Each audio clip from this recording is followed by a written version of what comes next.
የፕሮቴስታንት ቸርች የአምልኮ መሪዎች ተግባር ወዴት እያመራ አሱካ ወራሳኩጃ አይኩላ ወራሳኩጃ ቢቦና ቢባ እግዚአብሔርን ለ20 ዓመት ጠበቅኩት፣ አላሳፈረኝም። ከ50 ሺህ ብር በላይ ለጥሎሽ መስጠት ውግዝ ነው።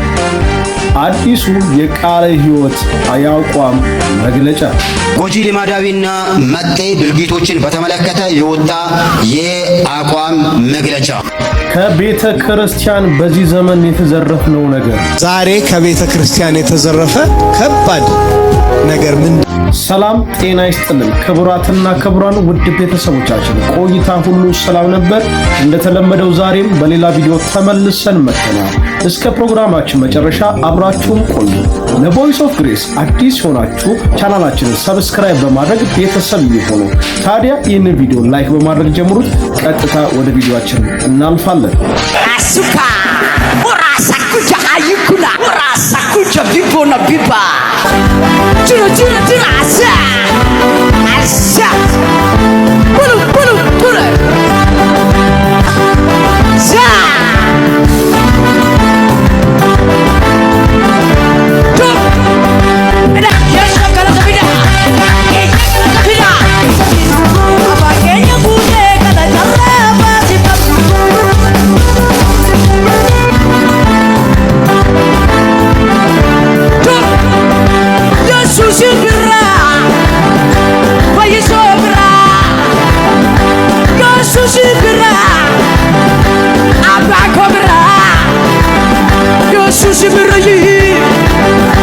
የዘመኗ ቤተክርስቲያንና የአምልኮ መሪዎች ጉዟቸው ባለማይነት እየቀጠረን ያለው። ታዲያ ቤተክርስቲያን መሪዎች ስራቸውን የዘነጉ ይመስላሉ። የቤተክርስቲያን መሪዎች በእንደዚህ አይነት የአምልኮ መሪዎች ላይ ለህዝብ የሚቀርቡ በማህበራዊ ሚዲያ ለሚጋሩ የመዝሙርም ሆነ የስብከት አገልግሎት ወደ ሚዲያ ከመምጣታቸው በፊት አስፈላጊው ጥንቃቄ መወሰድ ያለበት ይመስለኛል። ያለበለዚያ ዓለም ቤተክርስቲያን ውስጥ ገብታ መልኳን ቀይራ መንፈሳዊ ካባ ለብሳ ቤተክርስቲያን ዓለም ሆናለች ማለት ነው። በእንደዚህ አይነት አምልኮና በእንደዚህ አይነት አገልግሎት ያሉ ወንድሞችና እህቶች መንገድና ስርዓት ማስያዝ አስፈላጊ ነው። የዘፈን ሲስተም ነው። ሰዎችን ለማነቃቃትና ሰዎችን ለማነሳሳት የሚደረጉ ሲስተሞች ናቸው። ዓለም ከቤተክርስቲያን መውሰድ ሲገባት ቤተክርስቲያን ከዓለም እየዘረፈች ነው ያለችው። የነገውን ቤተክርስቲያን ከማሰብ አንፃር ዛሬ ላይ ትውልድን መንገድ ማስያዝ እጅግ በጣም አስፈላጊ ነው። ቀጣይ ቪዲዮ አይተን እንመለሳለን። ቀን 10/12/2018 በዛሬ ቀን የሚገለጸው የአቋም መግለጫ በኢትዮጵያ ቃለ ሕይወት ቤተክርስቲያን በደቡብ ምስራቅ ሸዋ ቀጠና በሽንሾና ዙሪያ ቤተክርስቲያናት ህብረት እና አሽራ አጥቢያዎች ህብረት ውሳኔ አግኝቶ ለአጥቢያዎቹ የወረደ አቋም መግለጫ መሆኑን በቅድሚያ እናሳውቃለን። ሮሜ 12:9 ቁጥር 9 ላይ ፍቅራችሁ ያለ ግብዝነት ይሁን፣ ክፉ ነገር ተጸየፉት፣ ከበጎ ነገር ጋር ተባበሩ። ጎጂ ልማዳዊና መጤ ድርጊቶችን በተመለከተ የወጣ የአቋም መግለጫ። የቃለ ሕይወት ቤተክርስቲያን የአቋም መግለጫ በአጭሩ እንደሚከተለው አቀርበዋለሁ። አንደኛ፣ ከ50 ሺህ ብር በላይ ጥሎሽ መስጠትና መቀበል፣ የመልስ ፕሮግራም ሲካሄድ ከ10 ሰው በላይ መጋበዝ፣ አላስፈላጊ ልደት፣ የቤትና የትምህርት ምርቃት ላይ በመደገስ ስራ መፍታትና ማስፈታት፣ ሀብትና ስልጣንን ለመጋራት በወላጆች ጫና የሚፈጸም ያላቻ ጋብቻ። ሁለተኛ፣ ከፍተኛ ወጪ በማውጣት የሚደረግ የመቃብር ሐውልት ግንባታና ምረቃ፣ የሟች ፎቶ ያለበትን ቲሸርት መልበስ፣ የህይወት ታሪክ ማንበብ፣ ባነር ማሰራት፣ ጥቁር መልበስ። ሶስተኛ፣ የሴት ልጅ ግርዛት። አራተኛ፣ ነጫትና የሺሻ ቤት ማከራየት። አምስተኛ፣ የመስቀል በዓል ማክበር። በኢትዮጵያ ቃለ ሕይወት ቤተክርስቲያን የደቡብ ምስራቅ ሸዋ ቀጠና በስሩ ለሚገኙ ከ7 ከ400 በላይ የሚሆኑ አጥቢያ ቤተክርስቲያናት መሪዎችና መጋቢዎች የተስማሙበትን መንፈሳዊና ማህበራዊ ጉዳዮች ላይ ትኩረት ያደረገ ደንብ አርቅቆ ለምዕመናኑ ይፋ አድርጓል። ውድ ቤተሰቦቻችን እንግዲህ መግለጫውን እንዳደመጣችሁት ነው። የኢትዮጵያ ቃለ ሕይወት ቤተክርስቲያን ባለፈው ጊዜያቶች ትልቅ መነጋገሪያ ርዕስ አንስታ ነበር። ከሐዋርያትና ነቢያትን ከመቀበልና አለመቀበል ጋር ትልቅ ኢሹ ሆና ነበር። በመድረክ ምን እንደማል አልጋብዝም የሚል መግለጫ አንስታ ብዙ ትርምሶች ተነስተው ነበር። አሁን ደግሞ ጎሽ የሚያሰኝ ሌላ መግለጫ ወጥቷል። በቤተ ክርስቲያን በተለይ በክርስትና ወይ ፕሮቴስታንት ዓለም ውስጥ እየሆነ ያለው ነገር አንዳንዶች እያደረጉት ያለው ነገር በጣም እየኖርን ያለነው ኑሮ ኢትዮጵያ ውስጥ እስካይመስል ድረስ ዓለማውያን ናቸው። በቃ ከመጨፈርና እንደዚህ አይነት ልታይ ከማለት ውጭ ያለፈ ነገር ብዙ ነገር አይኖራቸውም። አብዛኛዎቹ ፈራ እግዚአብሔር ከሌላቸው አብዛኛዎቹ ከመጨፈርና ከመብላት ከመጠጣት ያለፈ ላይፍ ህይወት ለነሱ ትርጉም የለውም። በእኛ በክርስቲያኖች ዘንድ ግን የኛ በህይወታችን ላይ ልናካፍላቸው የሚገቡ ብዙዎች አሉ።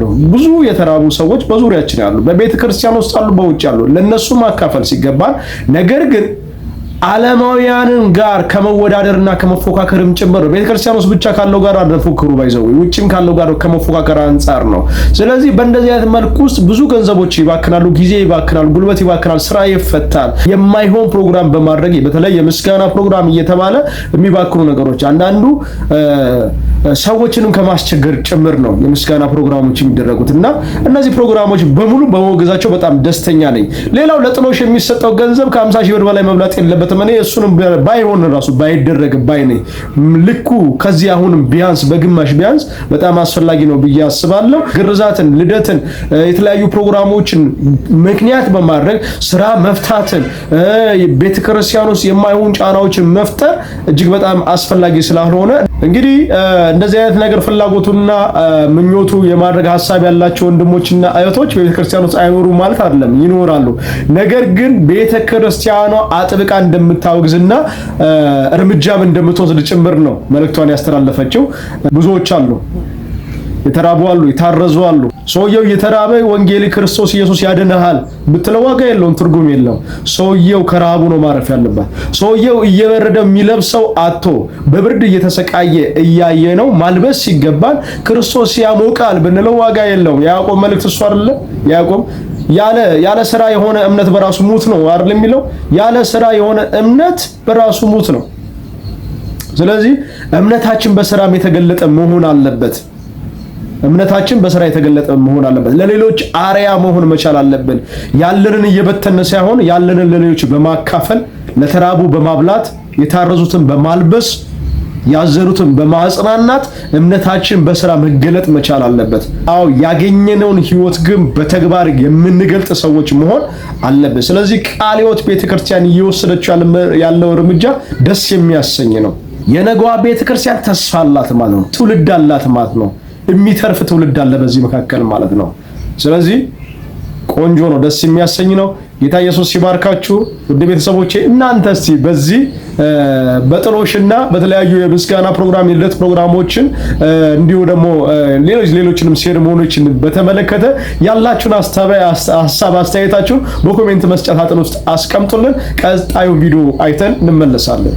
ዛሬ ከቤተ ክርስቲያን የተዘረፈ ከባድ ነገር ምንድነው ካላችሁ ጸሎት ተዘርፏል። ኢቭን መድረክ ላይ ሊያጸልይ የቆመው ሰውዬ ቆሞ ይሰብካል። እኔ አሁን እንደምሰብከው ኤልያስ እኛን አስቆምብሶን እና ኤልያስ ምንድነው የሚለው ይላል። ጸሎት ርዕስ ሰጥቶ ለምን አጸልየ ነው?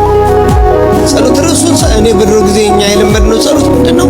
ርዕሱን ይሰጠናል፣ ጸጥ ብለን እንጸልያለን። ወይ 3 ደቂቃ ወይ 4 ደቂቃ ወይ 5 ደቂቃ 10ም ከሆነ እንጸልያለን።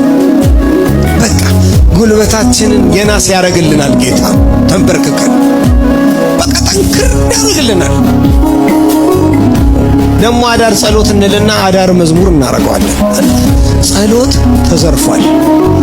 ወገኖቼ የሚጸልይ ሰው ያስታውቃል። ከጸለያችሁ በሰው ፊት ትከብዳላችሁ። ፓስተር አገኘው ደስ የሚል መልእክትን ያስተላለፈልን። ቤተክርስቲያን በዚህን ዘመን ላይ የተዘረፈችው ነገር ቢኖር ጸሎት ነው፣ የጸሎት አቋም ነው። በተለይ ደስ የሚል ያነሳው ሐሳብ በዚህ ውስጥ ያነሳው ደስ ከሚለኝ ነገር በየቤተክርስቲያኑ የምናየው ነገር በጣም አንዳንዱ ከባድ ነው፣ ባይዘው በጣም ከባድ ነው። የጸሎት ርዕስ ሰጥቶ እሱ መጸለይ ሲገባው ሰባኪ ሆኖ ቁጭ ይላል። ስለዚህ ሰውየው ተንበርክከው ሌላው ህዝብ ተንበርክኮ የሱን ስብከት መስማት ግዴታ አለበት። እሱ ያወራል፣ ሌላው አይጸልይም፣ አድባጭ ይሆናል ማለት ነው። ስለዚህ ጸሎት ማለት ግን አብሮ ተንበርክኮ በተሰጠው ርዕስ ላይ አብሮ መጸለይ ነው። የብዙዎቹ ችግር ርዕስ ይሰጣሉ። ከርዕሱ በኋላ ግን ለዛ ጸሎት ማጠናከሪያ ብለው ሌላ ስብከት ይጀምራሉ። ስብከት ይሆንባቸዋል። አያቋርጡትም፣ አያቆሙትም። እስከ መጨረሻው አውርተው ተናጋሪ ሆነው ሌላው እነሱን አድምጦ ሳይጸልይ ይወጣል። ጾም ጸሎት ፕሮግራሞች ላይ ቅድም ሲያነሳ ነበር። አዳር ፕሮግራሞች ላይ በጣም የተለመዱ በቃ ትክክል የሆኑ ነገሮች በቃ ልክ ናቸው ተብሎ እየታሰቡ ያለው ነገር የጸሎት ርዕስ ተሰጥቶ አብሮ ተንበርክኮ እሱ አይጸልይም። እሱ ሰባኪ ይሆናል። ተዘጋጅቶበት የመጣን የመስለው ስብከት። በዚህ አጋጣሚ በተለይ በፕሮግራም መሪነት የምታገለግሉ ወንድሞችና እህቶች ፕሮግራም ስትመሩ አደራችሁ ርዕስ ሰጣችሁ አብራችሁ ተንበርክካችሁ ጸልዩ። ሰባኪዎች አትሆኑ። የስብከት ጊዜ ራሱን ችሏል። ስለዚህ ለማጸለይ ከወጣ ርዕስ ሰጠ አብረ ጸልይ፣ አብረ ይጸልይ መሆንም ያለበት እሱ ነው። ጌታ ይባርክ። ፓስተር አገኘው ዘመን ይለምለም፣ ዘመን የተባረከ ይሁን። በዝማሬ እንደባረከን እንዲሁ ደግሞ በመልእክትም ትባርከናለ። ጌታ ኢየሱስ አብዝቶ ይባርክ።